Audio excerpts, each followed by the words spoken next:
Marcus Cole had everything: $100 million company, a mansion overlooking Atlanta, luxury cars, and a beautiful wife. But there was one thing all his money couldn't buy him an answer to. Did his wife Vanessa truly love him, or did she only love being married to a billionaire? So Marcus did something nobody saw coming. He secretly arranged the ultimate test. He walked into his living room and announced, "The company failed. The accounts are frozen. We're losing the house. Everything is gone." His wife was stunned. But just 48 hours later, Marcus heard suitcases coming down the stairs. Vanessa removed her wedding ring, placed it on the table, and said the words that shattered him. "I didn't marry you to struggle, Marcus." Then she walked out. Marcus turned to his daughter's nanny, Nia. "You can leave too. I can't afford to pay you anymore." Nia looked toward his little daughter's bedroom. Then she gave him an answer he would remember for the rest of his life. "I'm staying." But there was one thing neither woman knew. Marcus hadn't lost a single dollar.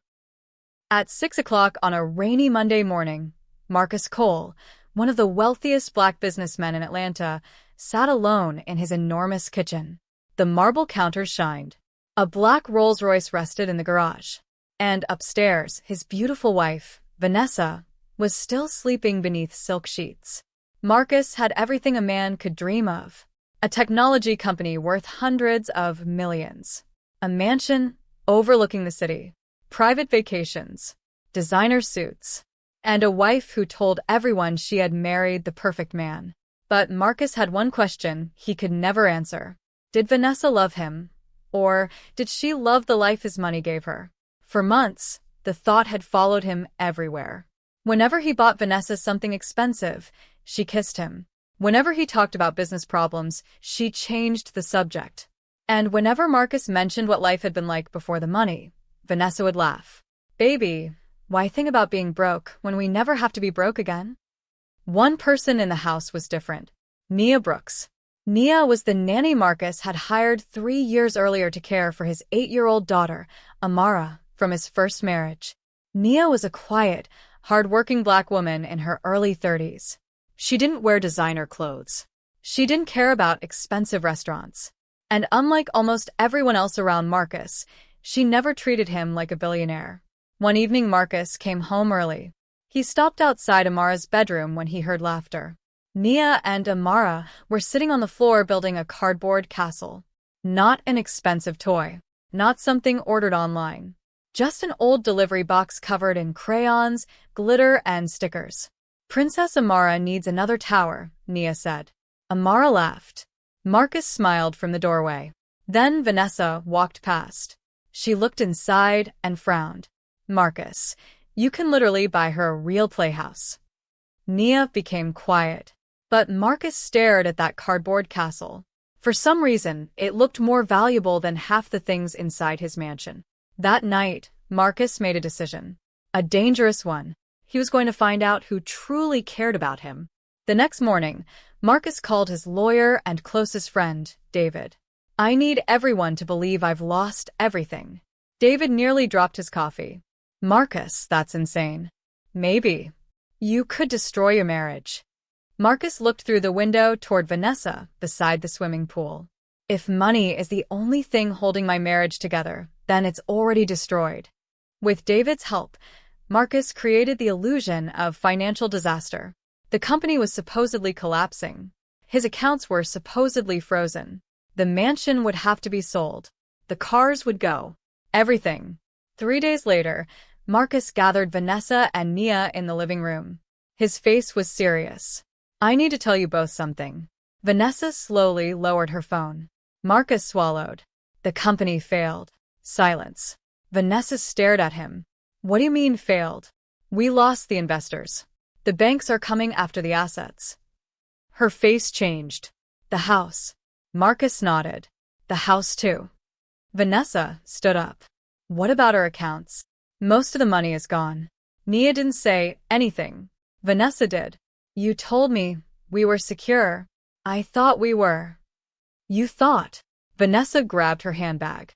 "Do you understand what you're telling me?" Marcus looked directly into her eyes. Yes. For the first time in their marriage, He saw something there that frightened him. Not sadness. Not concern. Disgust. That night, Vanessa slept in another room. And 48 hours later, Marcus heard suitcases rolling down the staircase. He walked into the hallway. Vanessa stood there wearing sunglasses and holding 2 large bags. "Where are you going?" "My mother's." "For how long?" Vanessa hesitated. Then she removed her wedding ring. She placed it on the table. "I didn't marry you to struggle, Marcus." Those words hit harder than losing $100 million ever could. She walked out. The door closed. Marcus stood completely still. Then he heard another voice behind him. "Mr. Cole." It was Nia. Marcus turned around. "You can leave too," he said quietly. "I can't afford to pay you anymore." Nia looked upstairs toward Amara's bedroom, then back at him. "Who's going to take care of Amara?" "I'll figure something out." Nia shook her head. "No." Marcus frowned. "What?" "I'm staying." "You understand there may not be a paycheck?" Nia picked up Amara's backpack. "I heard you." Marcus stared at her. And suddenly his little test wasn't going the way he'd expected. 2 weeks later, Marcus moved with Amara into a small rental house on the south side of Atlanta. Nia came with them. The place had 2 bedrooms, faded kitchen cabinets, and a backyard barely large enough for Amara to run around. Marcus expected Nia to complain. She never did. Instead, on their first night, she cooked chicken, rice, and vegetables while Amara set the table. Marcus sat down. He stared at the simple dinner. Nia noticed. "What?" "Nothing." "Billionaires don't eat rice?" Marcus laughed for the first time in weeks. "Apparently former billionaires do." Nia smiled. "Then eat before it gets cold." Days became weeks. Marcus secretly remained wealthy, but he lived as though the disaster were real. No expensive restaurants. No driver. No mansion. He even drove an old Honda David had found for him. And something strange happened. Marcus started enjoying his life. He helped Amara with homework. He learned to cook. Badly. And almost every evening, Marcus and Nia sat on the porch after Amara went to sleep. They talked. Not about money. About life. One night Marcus asked, "Why did you stay?" Nia looked confused. "Because Amara needed me." "You could have found another job." "I probably could." "So, why didn't you?" Nia looked toward the window where Amara was sleeping. "When my father lost his job, people disappeared from our lives. Friends. Relatives. Everybody loved us when he was helping them." She paused. When he couldn't anymore, suddenly nobody answered the phone. Marcus listened silently. "I promised myself I'd never become that kind of person." Marcus looked down. Nia didn't know it, but every word was tearing through him. Because she had passed a test she didn't even know she was taking. But Marcus was beginning to realize something uncomfortable. Maybe Nia wasn't the one being tested anymore. Maybe he was.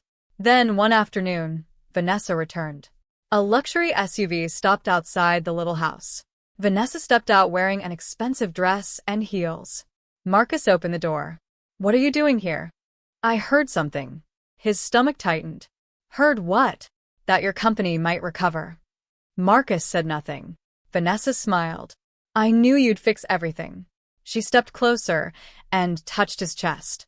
"We made a mistake." "We?" Vanessa's smile faded slightly. "I was scared, Marcus. You left me." "I panicked." "You took your ring off." "I said I panicked." Then Vanessa noticed Nia standing in the hallway. Her expression hardened. "Why is she still here?" Marcus answered calmly. "Because she stayed." Vanessa stared at him, then at Nia. And suddenly, she understood exactly what those words meant. The following morning, Marcus asked Vanessa and Nia to meet him at his lawyer's office. Neither woman knew why. Vanessa arrived first. Nia came later with Amara. When Nia entered the conference room, she froze. Marcus wasn't wearing his cheap clothes anymore. He wore a perfectly tailored black suit. His expensive watch had returned to his wrist.